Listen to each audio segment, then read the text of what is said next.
How's it going, guys? Welcome to the Talk4 Podcast. This is episode 130, and wow, we have got an incredible guest on the show today. I just finished wrapping up this episode, and Chris was incredible. We're speaking with Chris Griste today from the US Air Force at Shaw Air Force Base, the 20th Fighter Wing.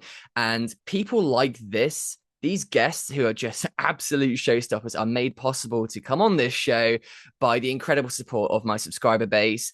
Every subscriber counts. It just increases the value to these people to come on the show and share their wisdom with us. So I'm going to ask you if you can do exactly what the other people have done today who've made this possible. Please hit that subscribe button or leave a rating and a review. It makes a massive difference. And if you want to support the show, check out my book, 150 Secrets to Greatness. It takes 30 of some of my best episodes on the show and turns them into the 5 key takeaways from each of those episodes, really crunching down hours of conversations into bite-sized chapters where you can learn the most from these talks that I've had. So guys, as for now, I'm going to take you over into the episode. See you over there, and thanks for watching. Chris, I'm flattered and honored to have you here. Welcome to the show, and how you doing today? Hey, Louis, it's great. I'm doing great today, and thanks for having me. Looking forward to this episode. Yeah, me too. It's one of those, you see it on the booking link, you see the booking come through, and you just get that excitement because you know that the talk and the conversation is just going to be so exceptional. And I'm super pumped about this. But just so we can get everyone who's listening in today on the same page and stuff, just want to kind of fill everyone in on just exactly who you are and what you get up to then. So if you kind of had a 30 to 60-second rough kind of elevator pitch almost of just who you are, what your day job is, and kind of a little intro into that life of you and what do you get up to, that'd be a great starting point. Then we're going to dig into that career of yours. Absolutely. So, hello, I'm Chris Grace. So, I'm the command chief for the 20th Fighter Wing at Shaw Air Force Base in Sumter, South Carolina. Shaw Air Force Base is home to Army Central Command, Air Force Central Command, 15th Air Force, the 25th Attack Squadron, and over 33 other geographically separated units, all consisting when on a normal day about 57,000 people that our wing is responsible for. But I've been in 29 years. I'm from Memphis, Tennessee, and of course I have to talk about what drives me every day, and that's my family, my wife Jamie, my 3 adult children, Alyssa, Jaron, and Kirsten, and my favorite people in the world, my 2 grandchildren, Daniela and Josiah. Fantastic. That's really great stuff. And yeah, when I was kind of doing my kind of research on you and just cluing up and basically who you are and all your stories and all the things you've achieved, I found that video of your introduction at Shaw, and it's just clear you're such a big family guy, and I think that's a massively great trait, especially in your line of work. And I just can't wait to get into some of those, ideologies and the things that you have led you to this incredible position you have. But to start things off then, I just kind of want to go into the backstory a bit of you then and why you kind of got into the military in the first place. But so you enlisted in the Air Force in February 1996 as a services apprentice. Can you just kind of share with us really what motivated you to join the Air Force and how your kind of early experiences shaped this career path, which has clearly been very successful? And was it a family thing or was it kind of a you thing really as well? Well, absolutely. I'll briefly share what led me into the military.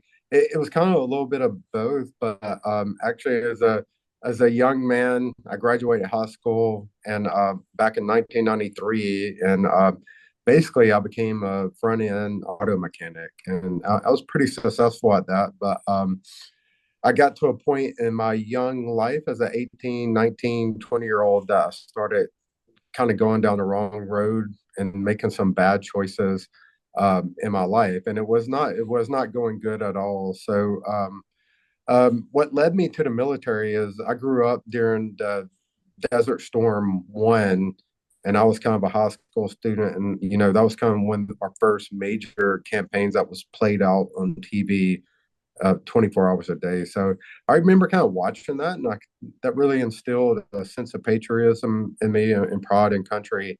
And I think, and then on the flip side of that, my dad did serve in the National Guard.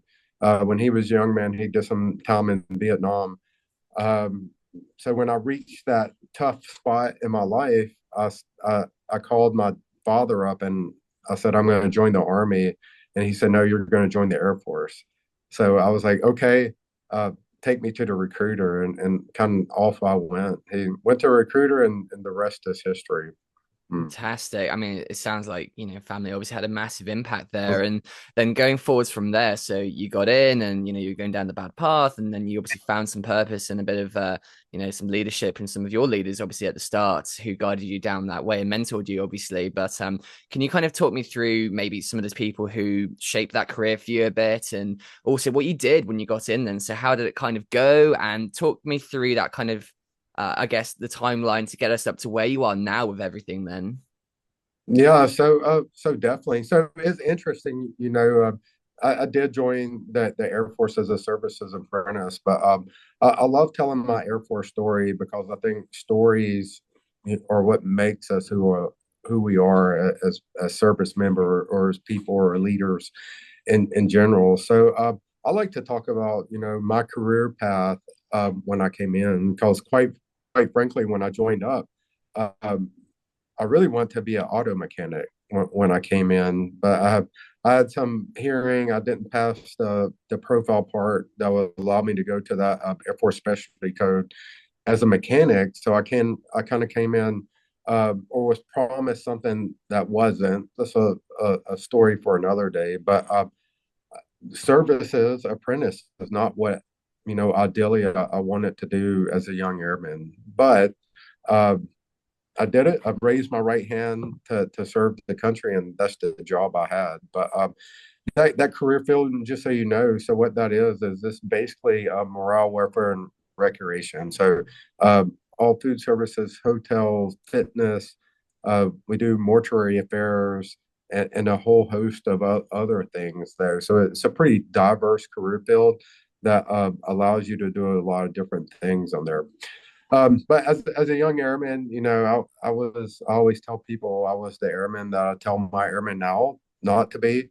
My priorities weren't, completely focused as looking back as a chief as I would tell airmen. So, but anyways, I had some unique opportunities throughout my career kind of shape me, and I have one particular experience where I did get in a little bit of trouble, and I had a great leader, and she was a first sergeant, and her name was Linda Nelson. And what I remember those so many years ago is how she came alongside of me and kind of propped me up and helped me propel me on the way to do something good. So I always credit her as kind of saving my career, and I overcame that with the help of hers and some other great supervisors that kind of pointed me in the right directions. So uh, then as a young airman, still I was married, had our first daughter. After this happened, and I started doing good things, and I started quickly recognizing if you work hard and do good, you're recognized, and you get some great opportunities of that. So from there, I went like quickly. My first base was Herbert Field Air Force Base, Florida. Then I went to Vokel Air Base over in Holland in the Netherlands. And that was a great assignment that allowed me to step outside my career field and basically security forces. I got to learn a lot about what they do. Then like coming through, I became a tech school instructor. So I taught tech school in the services AFSC at Lackland Air Force Base.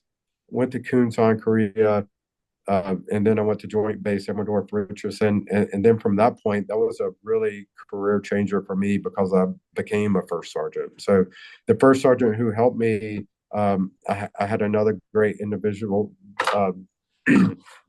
named Vernon Farrell who really helped me and talked me into becoming a first sergeant. And I really think my time as a first sergeant shaped me to who I am today and kind of shaped my priorities of having a passion to take care of people and to lead them to do great things for the Air Force. So there, as a first sergeant, I spent most of my time at the National Aerospace Intelligence Center at Wright Pat Air Force Base in Ohio, learning all about what the intel community does, and it was absolutely fantastic. And then I became a first sergeant instructor at Maxwell Air Force Base, Alabama, and that was another great opportunity where I had a chance to impact, total force airmen across the Air Force on that. So great opportunity.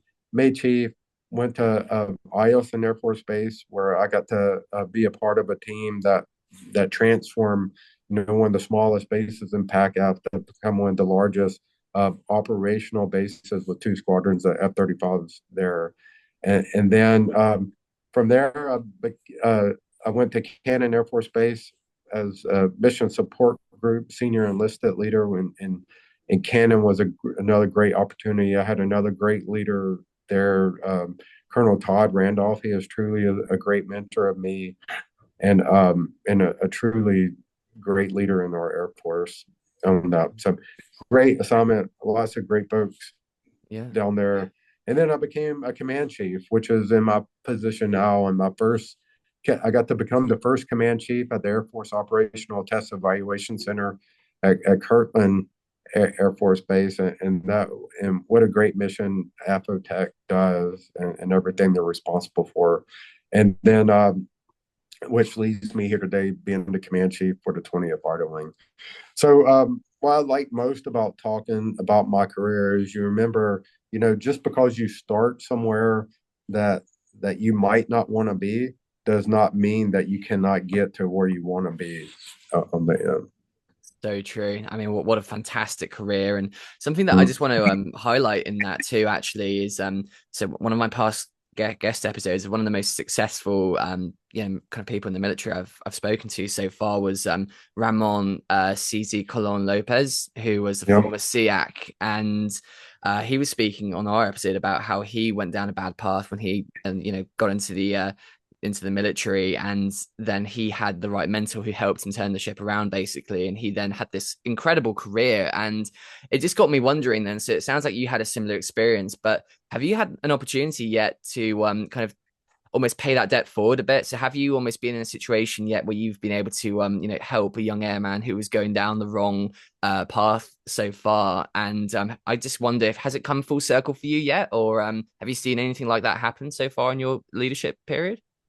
Absolutely, it has. I actually, an Air Force first sergeant. I don't know how much you know about them, but all pretty much the Army has first sergeants, but they're different from the Air Force first sergeant. So, as a first sergeant, that job is so special to me because they're not operationally focused on whichever squadron they're in, and their sole job is to help airmen, is for morale, welfare, and readiness of airmen and advising their commanders. So the job's so special is because you get to focus 100% of your time making sure people are okay. So also, I mean, the bad part of that job is you do deal with a lot of discipline matters, and you're dealing with airmen who's not made the right decisions or might be heading down the wrong path. So I've absolutely had several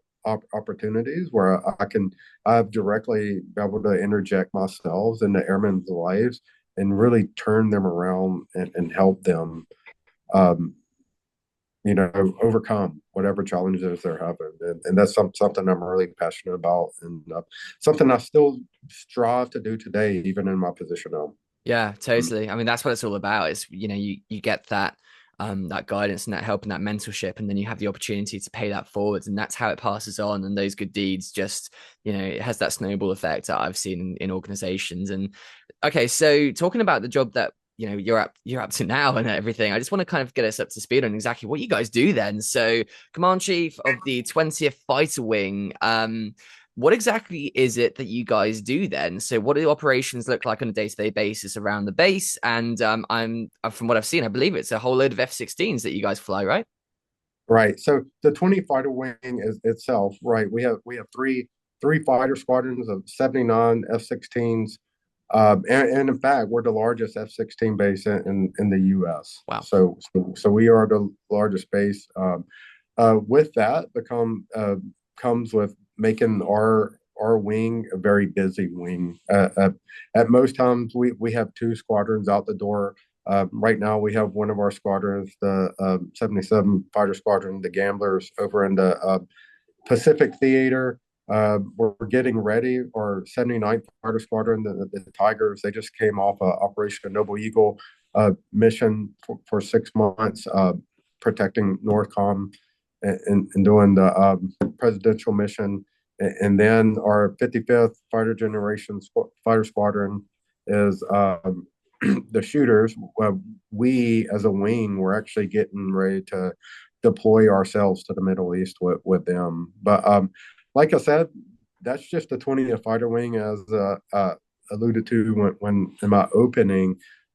Shaw Air Force Base is the home of Army Central Command. They have about 1,000 people on staff here, and they're responsible for all CENTCOM operations over in the Middle East. And then we have Air Force Central Command. Same thing, the Air Force equivalent. They have a staff, another 1,000 people here at Shaw, and they do all things CENTCOM, again, over in the Middle East. And then, again, we're home to 15th Air Force, who is basically the numbered Air Force in charge of every fighter plane in the continental U.S.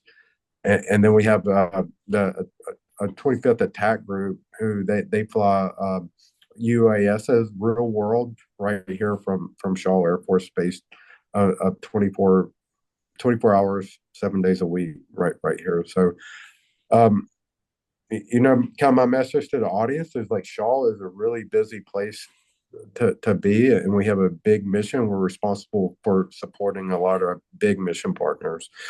But my job specifically is I've always the wing commander, my boss.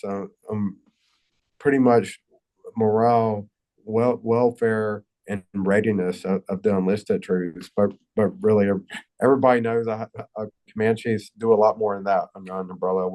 We pretty much have our hands in the pot on everything operational that goes on the base. Yeah, definitely. I mean, Mm-hmm. you can see that from the job description and all the stuff on the Mm-hmm. pages about you. There's so Yeah. much to what you do, and you oversee the well-being of thousands of airmen and Mm-hmm. civilians and their families, really. So I think if we're going to talk about what you were speaking about there, how do you do that? Obviously every leader has their own. They have their own flavor, right? They deploy their Yeah. own tactics and their own styles. And the guy I spoke to last, the episode went out today with Chris Chowder-Hill from the Dwight D. Eisenhower. His leadership kind of profile and the way he did his things is really unique, actually. And so I'm wondering then, so what strategies do you kind of employ to ensure the readiness and resilience of your team over there? And how do you kind of get the desired results that you are looking for from the group? Yeah. So my tenants, I call them my three tenants that kind of drive me to still do what I do every day and wake up and put on this uniform. But so those three things, and I would like to talk about each one is number one is airman readiness and attitude. So those are kind of my three things. So first one is airman, and I talk a lot about when I talk about airmen, I mean taking care of airmen. So I'm really big on caring for people. And I think that leaders, especially in the military, sometimes we do a bad job about truly caring for people and really making sure that they're okay.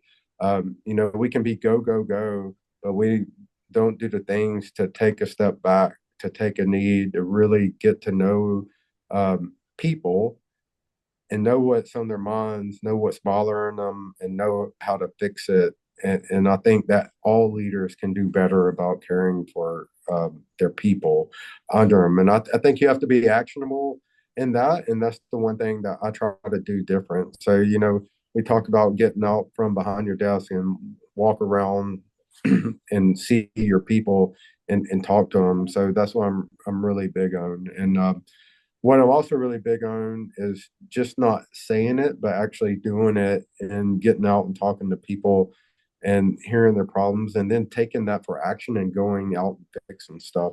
I find out when I really do that and I help the people and the leaders under me do that, that really makes a difference in our airmen's lives, and it does increase morale. I mean, a lot of times when you talk to people, you'll hear them say morale doesn't matter, but morale is real and it really does matter. and that if you have airmen who's not happy, um, it's kind of threefold.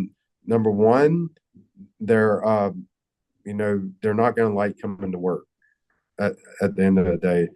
Number two, they're going to want to get out of the military, and we need people to stay in the military, especially recruiting challenges and the problems and the things that we face as a military. We need some people to stay. And number three, it affects the culture. And I think culture is everything. I like to say you can walk into any room, and I use fighter squadrons all the time as an example. But you walk into a fighter squadron, you see all the patches, the pictures, the airplanes, and everything, and it just paints a picture of people being proud and having a good culture, and that makes it happy. But you can walk into a place like that, and it can be dirty. Uh, People doesn't greet you and everything, and that's a bad culture. And I guarantee you, the people at the fighter squadron are happy, and the people in the other one I described aren't happy. So I think we can all do better about just caring for people, and it's really not hard to do Yeah. on that. So I'm really big on that. My number two is readiness. I talk a lot about readiness, and I put a lot of in the readiness umbrella. Sometimes if you turn on the news or anything, you probably read about great power competition, and that's kind of where we, as not just the United States Air Force, but the U.S. military and our allies, we have to be focused on great power competition in the fight of the future. So I'm just really big on making sure that our force is ready for that. So I spend a lot of time talking about it, and I also spend a lot of time talking about what that fight might look like and where we need to go as airmen to ready ourselves to be prepared for that. So one thing I'm big on there is fitness. As I look across, I think that fitness is everything, and I take that outside. I mean, I think if you ask me what drove me as an individual without the uniform on, I think I would tell you faith, family, and fitness are my three things. But in the military, we have we have some problems with mental health challenges. When I was a young airman, it was kind of taboo to go seek mental health help. Like, people were so adverse to do it because they thought that you would lose your security clearance or get in trouble or lose your job Yeah. in the Air Force.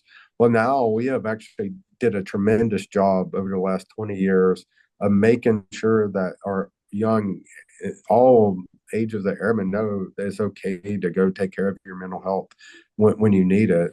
Well, what I've noticed now is our mental health services are almost overburdened um, with that. We can't care for everybody on it. So, what I've been on a mission to do is try to reach out and tackle that mental health challenge, and to shape everybody to be able to take care of some of the small stuff themselves. And one thing that I'm a firm believer on is I think that mental health starts with physical health. And I often say if you wake up and do something hard every day, such as exercising and getting your heart rate, it makes a huge difference. I think it challenges your body to be ready to when fight or flight comes, and be ready to do something hard.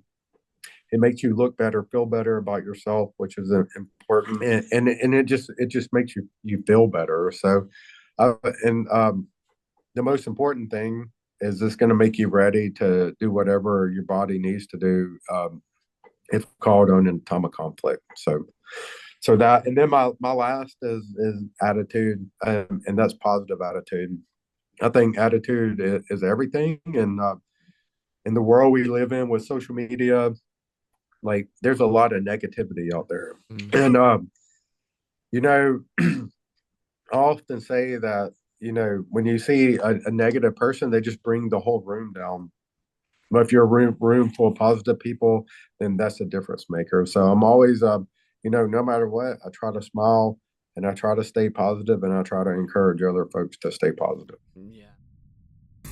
Just want to run a really quick ad break here, guys, and let you know about Shopify. So, Shopify is the all in one e commerce platform that runs my personal website, my personal training website, my podcast website. It does literally everything. It's one of those platforms that I would recommend until my dying day. Literally, it has everything you need to run a successful online store, whether you're looking to do blogs, subscriptions, professional services, e commerce. It's got everything that you need and its own app store, even to get you going with all the tools and utilities that you could possibly need to run an online shop.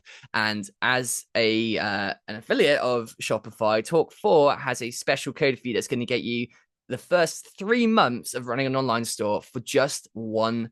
It's just such an incredible offer. So, guys, go to the link in the bio, check out what's on the screen right now with the QR code, and go scan it and start that business today. It is a fantastic journey, and you should go and do it. So, as for now, I'm going to get you back over to the episode and see you there. Yeah, I absolutely love your leadership profile there. I think it's a fantastic way of doing it. I totally agree. I've seen it myself as a I do work as a personal trainer too, and just the effects of getting a fitness regime on points and improving that self-image. I don't think myself personally or anyone I train has come in through the door, had a great workout, and then left feeling worse than they came in. I just don't think that's actually possible, other than a bit of muscle soreness and stuff. But I got to ask you, and so I'm really curious about what you were talking about there with the whole mental health thing. But obviously, we're talking about kind of methods and things to help people who are already in trouble. But just where do you think this is all originating from nowadays? Because you're right, there is a massive load of this going around everywhere, and it's not just in the military, it's outside, it's everywhere. And I'm just curious, where do you think this is all coming from nowadays? Why do you think we're suffering so much of this, and how can we start to get better? Do you think it's all in the simple stuff like fitness, or do you think there's a few things that are a bit out of our control too? Yeah, I think it's a little bit of both. I think in society in general, I mean, I do probably point the finger at, social media. I mean, social media has some great advantages, but also has some disadvantages, and I think the disadvantage bar is a lot of young people. They try to create an image that they're not in the social media world. But military wise, honestly, I think that we do have mental health challenges in the military just because we do work hard. So over the years, I think as we've seen budget cuts, force shaping, and kind of doing the more with less, that has affected our force, probably both sides. And this is just not an Air Force issue, but it has kind of led us down that road to be more stressed and more taxed.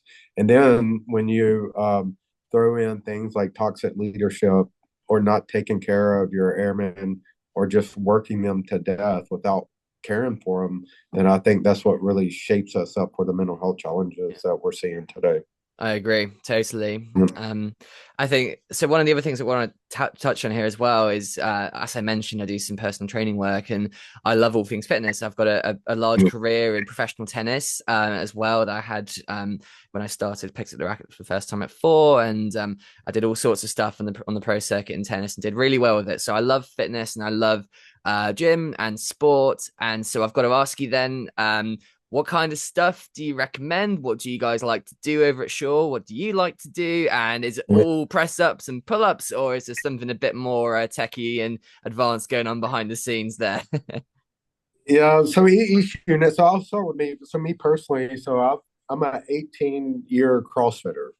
Nice. So I absolutely believe in the functional fitness mindset. I think it prepares you to do anything that is asked of you as a military member, especially if when you do it safely and do it correctly and doing what your body can handle. So like I said, I've been doing it for 18 years, and I'm just really passionate. I think I love it. Everything, it allows me to get, it allows me to be uncomfortable and to really push my bodies to do things I never thought it could be. So, yeah, the functional fitness methodology really resonates with me. And And I've tried to do other stuff, but I'm hooked on that. I think I'll do it until I say 85. I'll still be doing it then.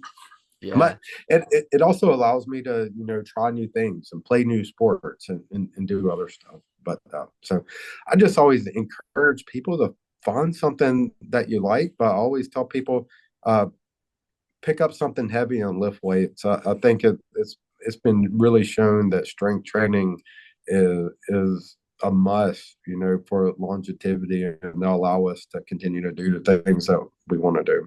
Yeah, absolutely. Mhm. And I think that's another one too. It's, Yeah. it all goes around in a circle, but when you have that great self-image and you're proud of yourself and you're doing the things that make you healthy and you feel healthy as well, then that the elevation of your quality of work just keeps going up and up and up. And then that, that confidence in yourself and that self-belief and that self-image then reflects in that the quality of that work. And then you're ultimately doing a much better job and you're providing better and you're a more reliable service member and you're serving your country better, right? And Yeah. but not everyone listening in is going to be in the military. Maybe someone's listening in today who has lost track of their fitness or is struggling with a few things and they want to get back on track or they want to start something new. So, if you're someone who's looking for a starting point, but maybe you're super self-conscious of the gym or you just don't have any self-belief in Mhm. yourself and you want to start on a journey like that, where would you start? And what would be your advice to someone who wants to make a bit of segue into maybe starting something fresh?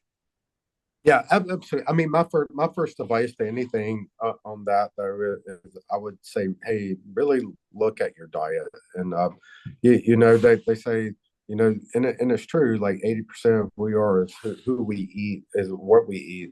So I would encourage anybody just to do it for a week. Like try to go find a cheap food scale. You don't even have to have a food scale. You can do kind of the hand, you know, method on doing that, and really try to track your macros across like a week, and that would be my challenge. Yep. um, and count calories just to show you in what we're eating, because a lot of times people, they don't understand. They're growing up eating this and that's the way they eat, and they just don't understand the amount of calories they're consuming. So my first would be really look at your diet, and then just start like somewhere. Like if if walking is your thing, go walk for a mile and challenge yourself to walk 2 miles, 3 miles, 4 miles, and then try to run or go try a new sport. There's all kinds of stuff out there. Pickleball is a big one. I see a lot of people Yeah. they're playing that, but what I find though, Louis, is a lot of people they're just so resistant to doing it, but you got to start somewhere. So there's YouTube is a wealth of information. You can find pretty much any exercise program that you want that you can do right in your home with nobody looking, nobody judging. So just start somewhere. That would be my advice, and look at your diet. It's great advice. I really agree there. And yeah, I've found that too. Just even just tracking those calories and even setting yourself a bit of a Mhm. deficit or something where you can lose a bit of weight or whatever. It doesn't just get you to your goal. It makes you very aware and self-conscious of like Yeah. what's going in, what's how much is this? And before you know it, you might I think that's where people get confused as well. They all think, hey, the diet's got to be rabbit food, right? You got to go on the salads and the soups and you got to Yeah. purge yourself Hmm. of all the things that you like. But actually, it's a very different story. You can still have all the things that you enjoy the most. It's just how much are you having of it? How can you kind of, Yeah. maybe find a few alternatives or have a little bit less and just kind of control it just slightly. And you'll be surprised in where you find or the most amounts of calories. But yeah, it just makes you quite aware of what you're doing and everything. But I mean, I love all the stuff that you're saying. Now, I totally agree. I think in terms of leadership, self leadership is the first most important one. Getting the fitness right, getting the health right, getting your mind right, and then you can go outwards from there. But looking at the things you've done and the operations you've been part of, Northern Watch, Southern Watch, Enduring Freedom, these leadership principles that you're employing, have some of those things been picked up along the way during those times and stuff? And can you kind of just talk to me a little bit about maybe some of those challenges you faced and where some of the leadership things you're employing today, where they got picked up along the line, basically? Yeah, so definitely, yeah. The answer to your question is yes. I've been on a lot of deployments. I'm actually getting ready to go do another deployment in a few months. Wow. I think of most of them, I kind of talked about some influential leaders who helped me, but I think most of in the deployed locations, it's just a different location. I think one that stands out to me is I deployed to Afghanistan and Enduring Freedom as a first sergeant, and it was unique because I was the first sergeant for 1,500 um, Joint Expeditionary Task Airmen. So what that means is northeast and central Afghanistan. All the airmen that I was the first sergeant for, they worked for the Army, Navy, or Marines. So what we basically they needed manning, and the Air Force at the time was able to provide airmen to do some light work for them. So the deployment was challenging because I got to travel throughout the area of responsibility to go make sure the airmen and the challenging part of it is I had to deal with a lot of adversity with my sister service counterparts, and because what it was, I'd have to go out and make sure the airmen were doing what we gave them to do. For example, if I gave you a crew chief who works on jets to train the Afghanis on how to fix helicopters, I can't have them working in doing supply in the warehouse. So my job was kind of go out and fix that. But it was challenging, and I think it shaped me a lot because I got to see a lot of different leadership styles, and quite frankly, I got to see a lot of leadership styles that I did not want to mimic at all Yeah. on that. And I also found that we really had to care for those folks because they were at some austere, uh, hostile locations over there, and it was a tough deployment, but I also look back as it being a memorable one Yeah. on that. But I think every deployment I've been on has came with a new set of challenges and has made me stronger and made me care even more. I actually enjoy deploying, and I always say that's where you can go truly feel like you're doing your job for the country. Fantastic. Yeah, I can imagine that too. And looking back on all of that, then I got to ask you because I asked myself this question quite a bit. I never come out with really a definitive answer. I think it's maybe somewhere in the middle, but I'd love to get your take on it though. But what do you think is the most important trait for a leader then? Because you've obviously been involved in leadership positions. You've seen bad ones, you've seen good ones who've guided you down your path as well. But I've got to ask then, what do you think is most important? I've kind of toyed around with the idea of it maybe being empathy or professionalism, but I'd love to get your take on it. What do you think is the most important trait for someone to have who's a great leader? I think the most important trait, and I've kind of already mentioned already, is just caring. It sounds so simple when you say it, but it is so hard. I find it so hard for people to do on that. And caring is empathy. I talk about empathy all the time, actually too, Louise. So that's one thing Good. I'm big on, and I think we can all do better at. Absolutely. Totally agree. Yeah. So looking forward then, we always kind of go into a bit of like what the future kind of holds and stuff. So advice for the young guys coming in and also, the place that you're working at, what's going to happen there. So I think if we start with the 20th Fighter Wing, there's advancements in technology and evolving global threats everywhere, really. And I guess, how do you envisage the future of the 20th Fighter Wing, and what steps do you think are kind of being prepared for these changes, and where do you kind of see it all evolving to over time? Well, first of all, I don't think we're definitely not going anywhere. Uh, the mighty F-16 Viper is still a dominant aircraft that's going to have a role probably for the next 25 to 50 years, which sounds crazy to say that. But we're right now we're going to continue, supporting worldwide missions, wherever we're called upon, 24 hours a day on that. So, I think there's a future you could see us maybe shape operations, and which we're kind of doing now, to be try to focus more on the Pacific, theater, and be able to do operations better there, not only as our three fighter squadrons, but as a wing. Um, we have to learn to operate in new areas on that. And at the same time on there, we are always going to be one of the primary supporters of the CENTCOM mission in making sure that hostilities in the Middle East are always taken care of, and working with our allies and partners over there in training, and who we do great things together with Yeah. on that. And at the same time, whether it be, unmanned small aircraft, the threats that they face as bases in our aircraft line, we have to get ready for that. And so many other things that we have to continue to be ready for. So here at the 20th Fighter Wing, we're just going to continue pressing, to be ready for whatever is next, and whatever our adversaries throw at us. Absolutely.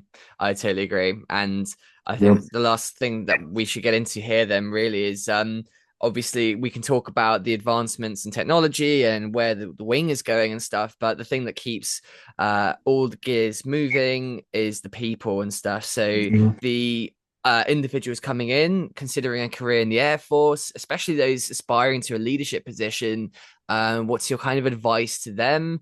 Any kind of mistakes along the line that you would kind of, any landmines that you'd tell them to step around and avoid in kind of career paths and everything?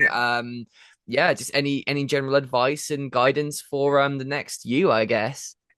Yeah. So first, for the person listening to this who's considering coming into the military, whatever branch, but really I want you to come to the Air Force, is we need you. I'm completely and totally blessed to be able to do what I've done for 29 years, and I'm not done yet. But I like to tell the young person who's thinking about coming into the military that you can literally do anything that you want to do in the military. So one thing, if it's education, then come get it done. I came in not really liking school, but now I have 5 degrees. I have a Wow. master's, a bachelor's, and 3 community college of the Air Force degrees. Something I thought I would never do, and I paid $0 for those degrees. Wow. The only regret I have is I didn't do it early enough.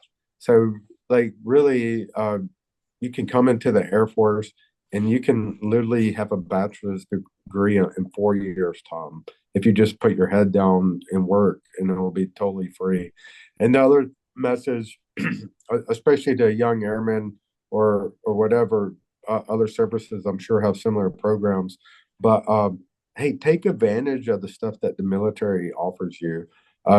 You can do things as retrain. You can commission to go to officer training school. We have so many college degree programs that you can go in to commission to. You can go to one of our service academy at the Air Force Academy. But what I see as a senior leader is we don't have enough people that take advantage of the opportunities that are presented to them. Yes, it takes a little bit of work. It takes some administration work, but you got to start somewhere and get after it. Yes, you do. And some very solid advice right there. And I guess that the last thing, the last element of all this that we need to know the future of then is I guess what's kind of what's your plan? What do you want to do with this career now? Like you mentioned, you've got all these degrees, and it sounds like you've got a terrific career outside of the military too that could be waiting for you. But it sounds like you've got, a whole lot of stuff left to be doing just where you are. So I guess what's your kind of vision for the future for yourself, and what kind of impact do you want to have over the next maybe 5-10 years? Yeah, that's a great question, and something I've been thinking more and more about lately as I approach the end of my career. So right now, I do have about a year and a half till I really have to make a decision. They'll take me to 30, but I do have some opportunities to continue serving. I'll sit down with my boss, my wife, Jamie, when that time comes, and we'll really make the decision if I keep going. But I don't know what I want to do when I get out. I think a lot about doing something in the consulting world Mm, or going to do something outside of the military industry, because quite frankly, that excites me yeah. to be able to go out and pay it forward in the industrial world to with the things I've learned in the Air Force on Yeah. that. So definitely lots of opportunities out there. It excites me, but it also makes me a little nervous sometimes. I'm sure it does. Well, any major change will always do that. But I think Yeah. looking at the, I mean, what I would definitely say is that you've got the fundamentals so down that I just don't think you could ever do anything badly. So I'm really looking forward to seeing your career, how it evolves, what you do outside of the military. But I'm also would be very sad when that day comes, because I think you're such a great leader and everything you said here has been so impactful. But the last little question I want to ask, just in the segments of the podcast I've added in recently, as kind of a new show tradition almost, is just if you found a young you, 12, 13 years old, kind of running around the streets or something, and you had that moment to just have a, back to the future moment and whisper in his ear a bit of advice for what's to come, what would be that minute that you take to go and say something to him? Yeah, that's a great question. I mean, the young me, I was like, hey, really, I would say, what are you waiting for? Would be my question to anybody, because a lot of times I see young people, even myself when I was young, we have all these ideas and we know it's possible, but we just don't want to do the thing or just get started. So my message to me would be, what are you, and go do it. Yeah. Uh, I'm 100% grateful to where I am at now, and I think everything happened to a reason. If I would have just started a lot easier, who knows what else could have been possible to make it happen faster. It's very true.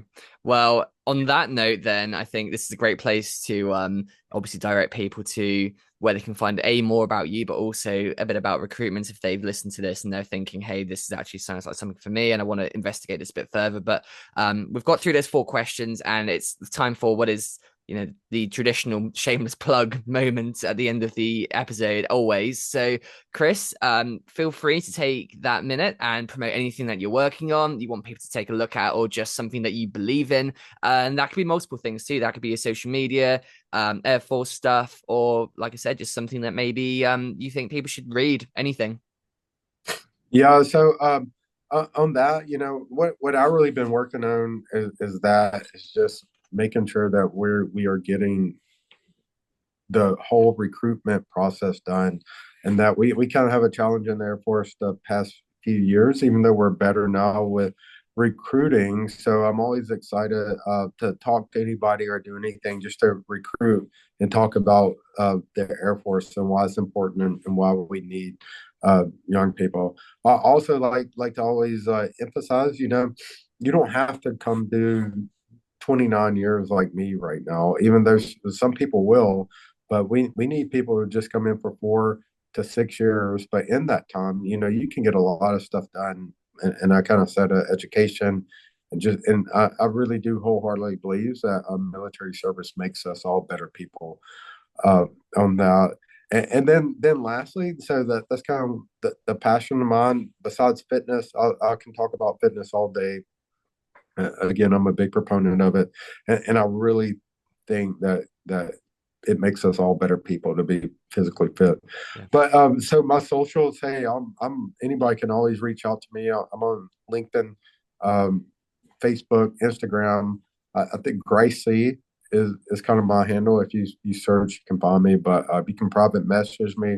Uh, Friend, I really don't turn down people, and I'm just always look forward to connecting with new people and helping people any way I can. Terrific. I know. I mean, I can tell everything about this whole Mhm. talk has been so great. Everything, just booking you in has been a great time, and talking today has been an honor. And I just want to say a massive thank you to you for joining me today for the Talk4 podcast. Like I said, just an absolute pleasure. And I feel incredibly grateful that you would take this hour out of your day to come and talk with me and this ever growing audience. Thank you, Chris. This is brilliant. Thank you, Louis. It was a pleasure to talk with you and be a part of your podcast. Absolutely. Well, guys, thank you for listening. This was episode 130. And if you'd like to listen to the past episodes, go and have a look at the channel. And if you'd like to listen in for the future ones too, make sure to hit the subscribe button and spread some love by leaving a like and a comment. Signing off for now. See you in the next one. Good night.